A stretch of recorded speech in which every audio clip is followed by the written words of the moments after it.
My primary goal for writing stories about South Asian culture is definitely representation, and that's where it comes from. Books should serve as mirrors, for children to see themselves reflected within the stories they are reading, and as windows for them to see and understand the experiences that are different from their own.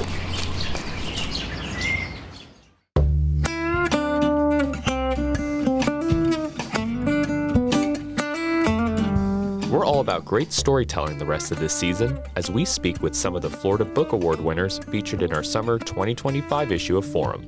This week, author Sita Singh on her children's book, Mango Memories.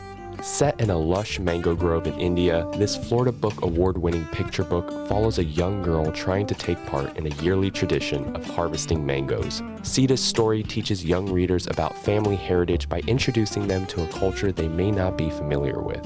Earlier this year, Mango Memories was chosen by Florida Humanities Center for the Book to represent Florida youth literature at this year's National Book Festival.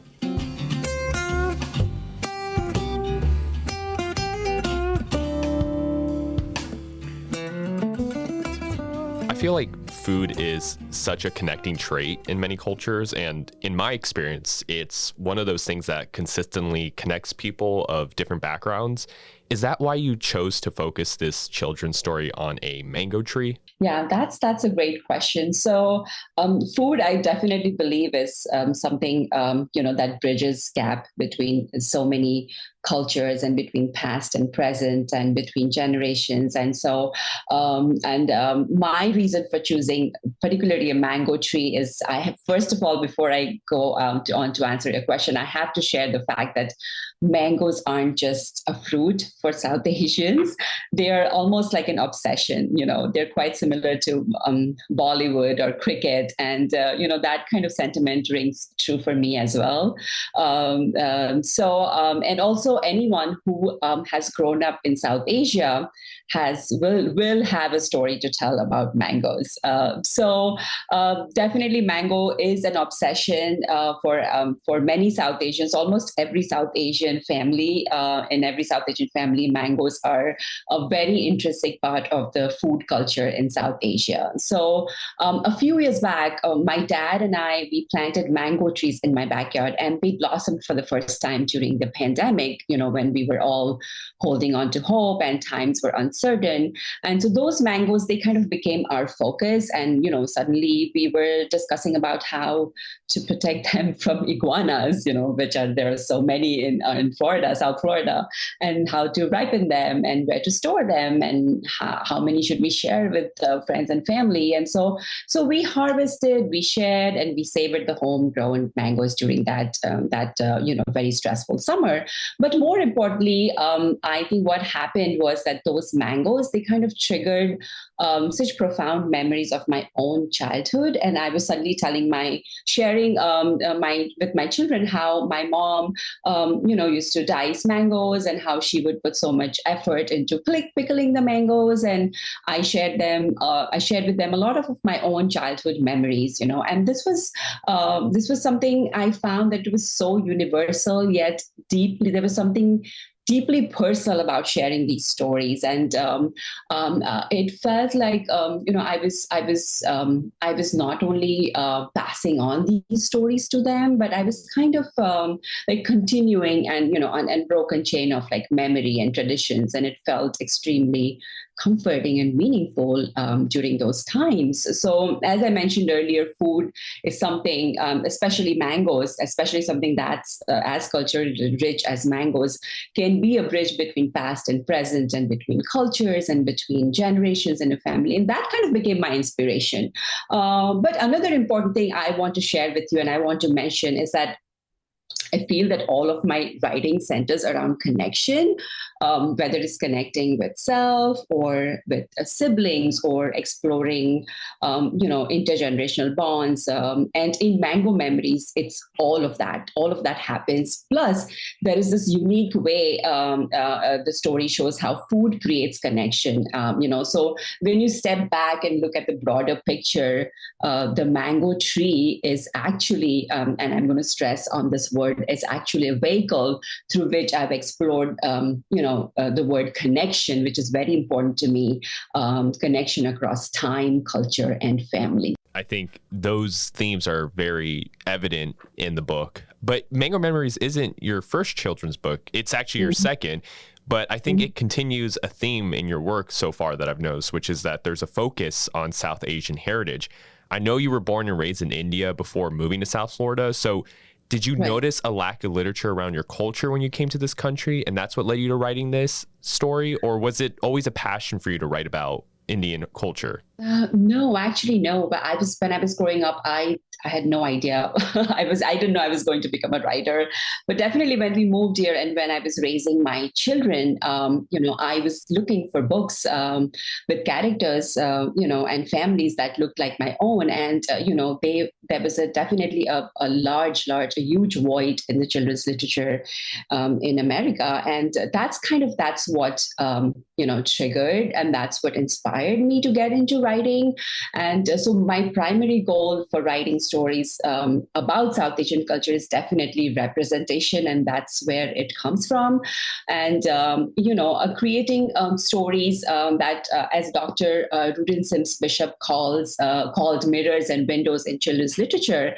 And she introduced this powerful concept in 1990. And what it means is that books should serve as mirrors, for children to see themselves reflected within the stories they are reading, and as windows for them to see and understand the experiences that are different from their own. And, there were no books that featured South Asian characters, or back in 1999, when I came here and I was raising my children, there were no books. There was hardly anything that represented South Asian children, or like a family, like an intergenerational, multi-generational household like my own, So for South Asian families, I definitely want my stories to serve as both as mirrors. I want South Asian children to see themselves reflected in the pages of the books they're reading. I want them to recognize their own family traditions, their structure, the family households, the smell and the spices, the smell of the spices and the pickles in their kitchen. And I want to normalize all those experiences for them. I think that validation is so powerful. It tells them that their stories matter, that their culture is beautiful and it's worth celebrating, And it's at the same time, they are equally important as windows as well, because, when a non-South Asian child reads about a family sharing mangoes or, celebrating Diwali, which is my next board book is about Diwali, I think they're developing empathy and understanding. And they're learning that while the traditions might look different from their own, the underlying emotions, the feelings of love and excitement and the family connection and the sibling bonding, they're all exactly the same. These feelings are universal, no matter where the stories are rooted in, what culture they're rooted in. And I think such stories help children understand both themselves and others. They help children understand that difference isn't something to fear. It's something to celebrate and learn from, which is, I think, extremely, extremely important. And I think by giving them that understanding, we are raising more empathetic and globally minded young people. And that's why I think stories about every culture are so, so important. Representation is so important. And that's why I write stories that are rooted in South Asian culture. So let's actually talk about the story. The young girl in your book faces a challenge when she struggles to help her older brother harvest the mangoes in their yard. It's a tradition to help pluck these fruits every summer, but as we learn throughout the story, everyone's first experience with mangoes looks a little different. What is the message you're hoping children take away from learning about how one family can connect with a single fruit in so many ways? Yeah, so I think every culture has so many different fruits and so many different foods and dishes that that they cook together and they make during special times. And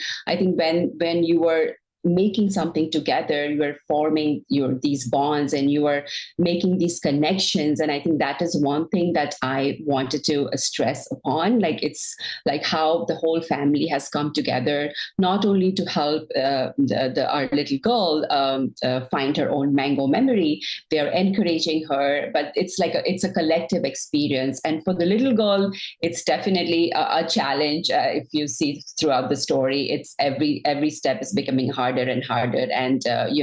And, I'm stressing on a family bonding and how everyone comes together to help this little girl, and how connections through food is so, so, so important. And I think that is in every culture. I think every culture has certain dishes that they cook during holidays, or, during special birthdays and special days that make them so special. You said earlier that the book is almost inspired by your own mango memories growing up in India. Can you share some of those memories? Absolutely, yes. My favorite memory is definitely, helping my mother pickle mangoes and pulp mangoes, because that was such a sensory experience, having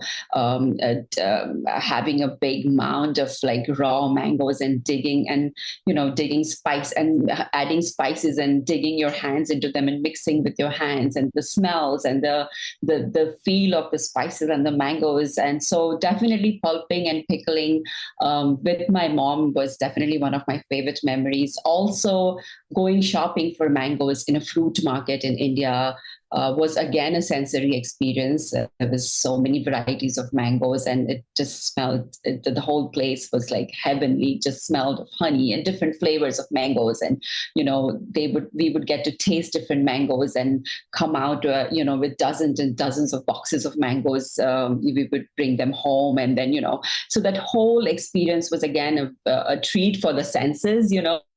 For all the senses. So I think those two, going shopping and helping my mom pulp and pickle mangoes, they were both my favorite memories. And I think the one of them, pulping and pickling mangoes, do make it into the book. So I'm glad that is definitely one of my favorite memories of mangoes. I think you can really see that vivid, warm memory in the illustration in the book. I wanted to know how it was working with the book's illustrator, Nabi Ali. Did you find yourself being very collaborative with the artwork?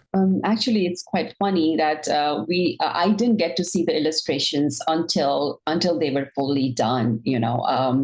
That's just how most of the picture books are made. Traditionally published picture books are made. So I didn't get to see any of the artwork until it was finalized in pencil, in sketches, and I was shocked. I was blown away because Nabi did not only bring my vision to life, he actually added so many layers to that vision. And as you mentioned, the illustrations are just gorgeous. They're stunning. They're so vivid. They're so lush. The mangoes, especially the trees, the greens and the yellows and the oranges.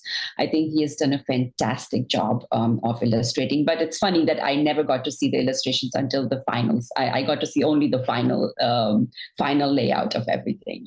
That must be so nerve-wracking. Is it a nerve-wracking experience when you're waiting to see how it's going to turn out? It is because picture books, they take so long in the making. Like it's almost 2 years. It takes almost 2 years for a picture book to come to life, and you were just waiting in those 2 years, and you don't know what's happening because you don't get to hear anything until the illustrations come in, which is almost a year and a half later. So yes, it is definitely very nerve-wracking. You're kind of unsure of what's happening with your story behind your back, but I think you just have to trust the process. By now I know, now that I'm on a third book, I know that, everything is going to turn out fine. The editors have a vision, the publishers have a vision, and it's such a collaborative process, and everyone just comes together. Everyone's work comes together to create a beautiful end product.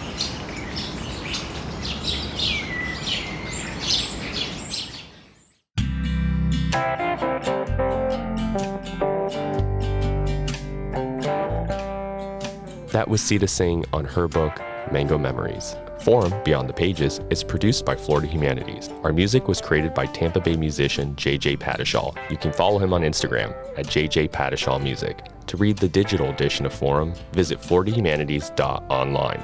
Want to get the latest issue of Forum magazine delivered to your door 3 times a year? Become a Florida Humanities member by visiting floridahumanities.org/membership. Until next time.